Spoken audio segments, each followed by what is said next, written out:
You get nothing from me. You will be on the street and die alone, and I will laugh. I never loved you, and I never will. Rot in hell. The woman in front of me, my own mother, crumbled into tears as 13 years of calculated revenge finally reached its devastating climax. She had no idea this moment was coming. She had no idea I'd been planning her destruction since I was 18 years old. What she did to my family was unforgivable. What did I do to her in return? Absolutely brutal. If you've ever fantasized about getting the perfect revenge on someone who destroyed your life, smash that subscribe button right now because this story will give you chills. Hit like if you believe some people deserve exactly what's coming to them, and buckle up for one of the most methodical, devastating revenge stories you'll ever hear. This is about justice served ice cold after 13 years of patient planning. Let me paint you a picture of where this nightmare began. I was 2 years old when my baby brother Jake was born, and like any confused toddler, I acted out. I didn't understand why suddenly there was this tiny human stealing all the attention I used to get. I threw tantrums, I was difficult, I was being a completely normal 2-year-old. But my mother saw something else entirely. In her twisted, warped mind, I wasn't just a confused child adjusting to a new sibling. I was, in her exact words, a demonic hellspawn. Can you imagine? A grown woman calling her 2-year-old daughter demonic because she was acting like every other toddler on the planet.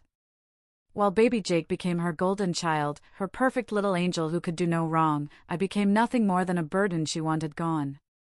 So what did this loving mother do? She threw me away. Literally packed up my things and shipped me off to live with my grandparents because dealing with a normal toddler was apparently beyond her capabilities. My grandparents, bless their souls, took me in and showed me what real love actually looked like. They were patient, kind, and understanding. They taught me right from wrong, showed me how to channel my emotions, and slowly, I learned to love my little brother Jake instead of resenting him. Under their care, I transformed from that acting-out toddler into a loving, protective big sister. But the damage was done. In my mother's eyes, I would forever be the unwanted mistake, while Jake remained her precious baby. Years passed, and my mother's family grew. She divorced my father, remarried my stepfather, and had 2 more children, Tyler and Emma. Now there were 4 of us kids total, but the hierarchy was crystal clear. Jake was still the favorite, the 2 new babies represented the future, and I remained the family disappointment that she'd successfully dumped on her parents. By the time I turned 13, I was living this bizarre split existence. I stayed with my grandparents who actually loved and cared for me, but I still had to spend time at my mother's house for visits. That's where things got really dark. My stepfather had decided that my attitude problem, acting like a normal teenage girl, could be beaten out of me. Every time I showed an ounce of independence, every time I questioned authority like teenagers do, every time I displayed any personality that wasn't complete submission, I got beaten for it. And my mother? She would sit there and watch her husband beat her daughter. Sometimes she'd even leave the room to avoid having to pretend she cared. The woman who gave birth to me would watch someone hurt me and feel absolutely nothing. I remember one beating in particular. I had questioned why I had to do dangerous chores that no 11-year-old should be doing, like climbing on roofs to clean gutters or scaling trees with sharp tools.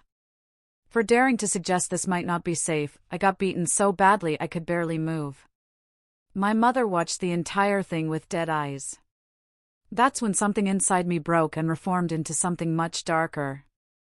At 13, with my brain still developing and already damaged from the constant abuse, I made a decision that would shape the next 18 years of my life. I was going to make her pay. I didn't know how yet, but I knew that someday, somehow, I would destroy this woman the way she had destroyed me. But the universe wasn't finished with our family yet. The worst tragedies were still coming. When I was 14 and Jake was 12, my mother and stepfather decided they wanted some adult time. They casually told us kids to watch 2-year-old Emma while they went off to do whatever selfish adults do when they abandon their responsibilities. Jake and I took this seriously. We were good kids despite everything, and we understood that a toddler's safety was in our hands. We settled into the living room. Jake and I were watching my stepfather play video games, baby Tyler was napping with my mother, and everything seems under control. Then I asked the question that still haunts my dreams, where is Emma? The panic that erupted was like nothing I'd ever experienced. Jake and I tore through that house like our lives depended on it.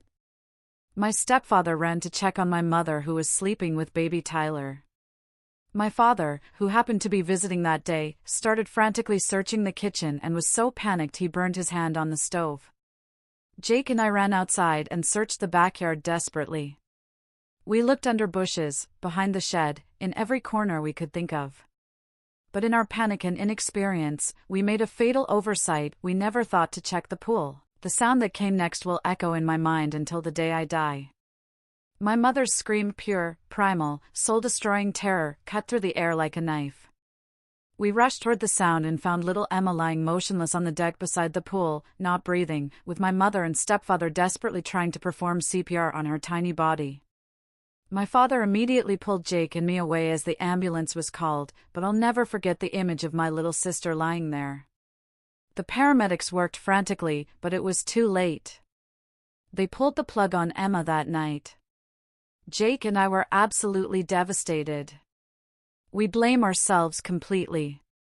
Two kids who had been asked to babysit while the adults went off to have fun, and we had failed in the most catastrophic way possible. The guilt was crushing, overwhelming, all-consuming. Our grandparents kept telling us it wasn't our fault, that we were just children ourselves, that the adults should never have put that responsibility on us. But when you're 14 and 12 years old and your baby sister dies on your watch, logic doesn't matter. The guilt eats you alive. A week later, Child Protective Services came investigating. My father saw his opportunity and launched a custody battle, arguing that my mother was clearly unfit to care for her children. The evidence was pretty damning. A child had died under her supervision. He won custody temporarily. But my grandparents, God love them and damn them, believed that families should stay together no matter what. They fought back against my father's custody claim, and somehow, incredibly, my mother regained custody of her children. The woman who had just lost a child due to negligence was given her remaining children back. 4 more years passed. I was 18 now, officially an adult, ready to graduate high school and start building my own life. Jake was 15, and despite everything we'd been through together, we had grown incredibly close. He was my little brother, my best friend, the one person in this chaotic world that I loved unconditionally. Jake had gotten into a fight at school and broken his finger severely. The injury required surgery with pins and screws, and he was prescribed heavy-duty pain medication. The doctors were very clear about the dangers. This medication needed to be monitored carefully, doses needed to be regulated precisely, and one specific person needed to be responsible for making sure Jake took the right amount at the right times. That person was supposed to be my mother. I'll never forget the day it all came crashing down. My grandfather picked me up from school, and the moment I saw his face, I knew something terrible had happened. His usual warm smile was gone, replaced by a hollow, haunted expression. He didn't say a word during the entire drive home, but the silence spoke volumes. As we pulled up to the house, I saw the paramedics wheeling a stretcher with a body bag toward their ambulance. My heart stopped. I knew before anyone said a word. Jake was dead. 15 years old. Drug overdose. Because the woman who was supposed to be protecting him, the woman who was supposed to be his mother, had once again failed to do the one job that mattered most. That was it. That was the moment my soul died and my thirst for revenge was truly born. The family immediately fractured down the middle. My father's side versus my mother's side. My mother somehow still had my grandparents defending her, making excuses, talking about forgiveness and family loyalty. My father had me, and I sided with him completely and permanently. His argument was simple and undeniable. If she had been a better mother, if she had been responsible, if she had done her job, Jake would still be alive. Child Protective Services swooped in immediately and took baby Tyler away. My mother was officially banned from raising children ever again. My youngest half-brother disappeared into the foster system, and I never saw him again. Let me be clear about what my mother's neglect had accomplished. In the span of just a few years, 2 of my siblings were dead and the third was taken away forever.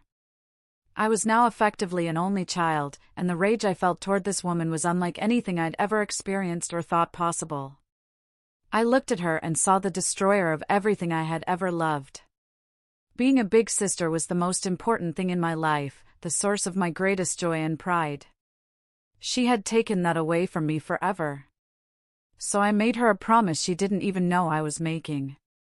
I was going to ruin the rest of her pathetic life, piece by piece, day by day, just like she had ruined mine. My first phase of revenge was psychological warfare, and my target was her greatest weakness, her ability to manipulate my grandfather. My grandfather was an incredible man, but he had one fatal flaw: he was too kind for his own good.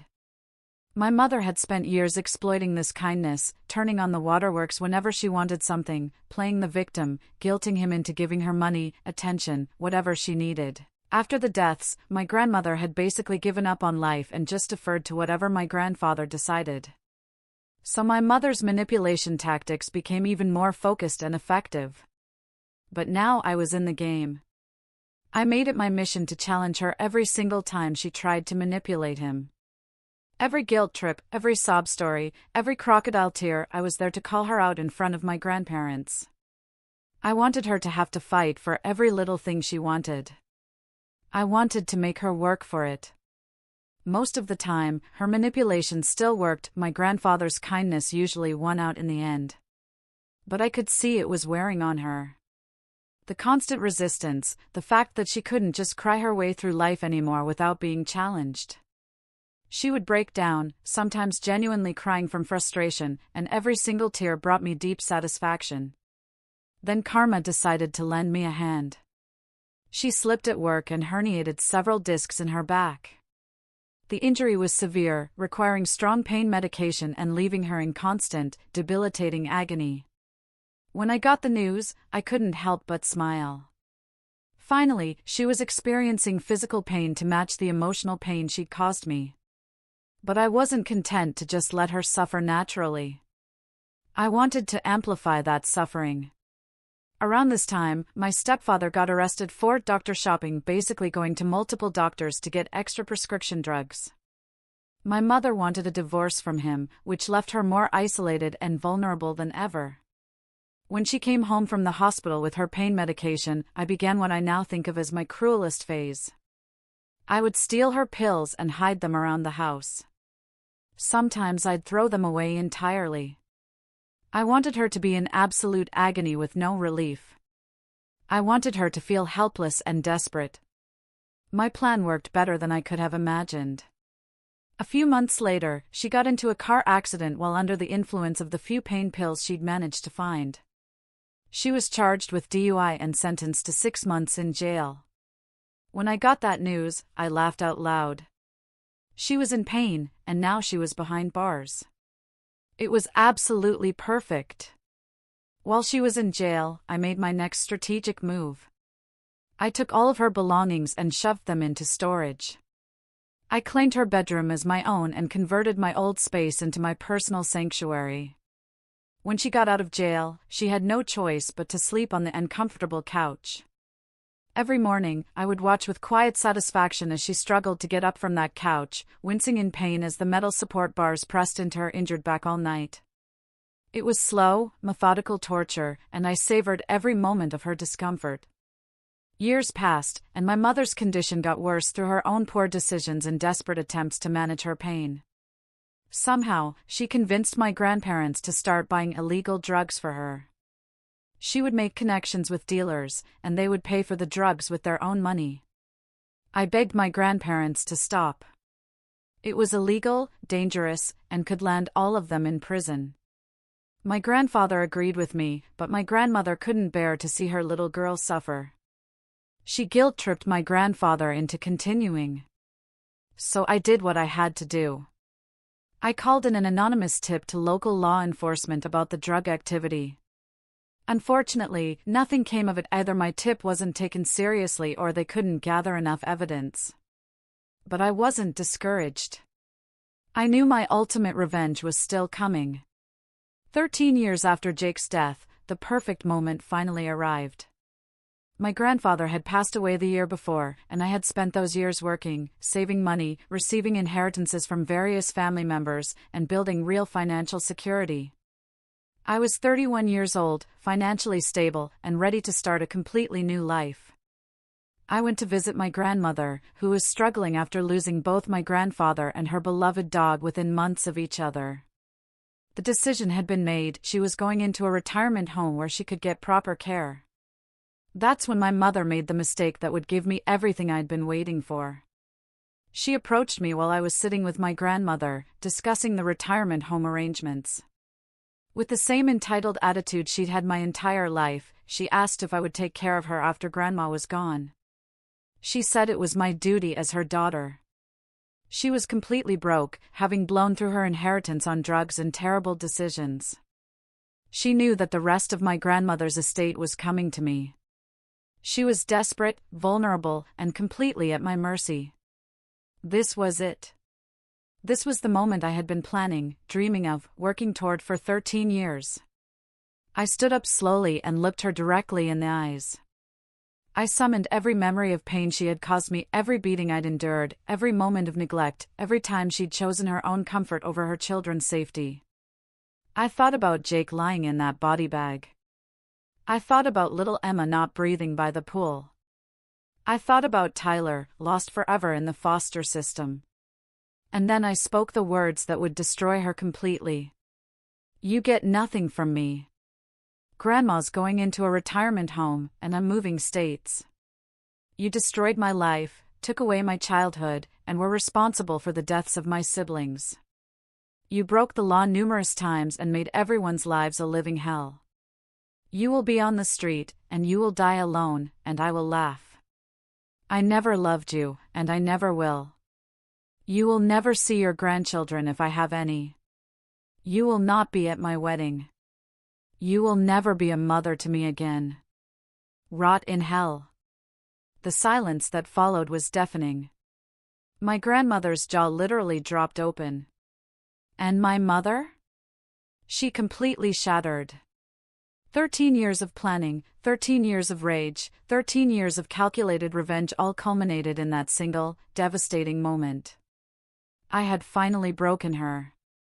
Completely and utterly destroyed the woman who had destroyed my life. 3 months later, I helped my grandmother move into her retirement home, ensuring there was no possible way for my mother to manipulate her way out of the fate I'd planned for her. Then I moved to a new state, started a new career, and began building a beautiful life with my boyfriend, who I love more than I ever thought possible. My mother is exactly where I wanted her to be, alone, broke, homeless, and facing the consequences of a lifetime of terrible choices. She destroyed my family, caused the deaths of my siblings, and stole my childhood.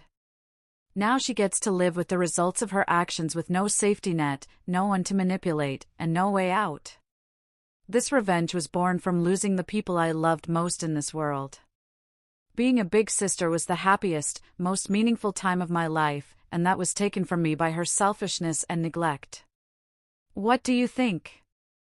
Was this revenge justified, or did I go too far? Let me know in the comments below. I want to hear your honest thoughts. If you have siblings, hug them tight tonight and cherish every moment, because you truly never know what tomorrow might bring. Hit that like button if this story gives you chills, subscribe for more incredible revenge stories that will keep you up at night, and share this with someone who needs to hear it. Thanks for watching, and I'll see you in the next one.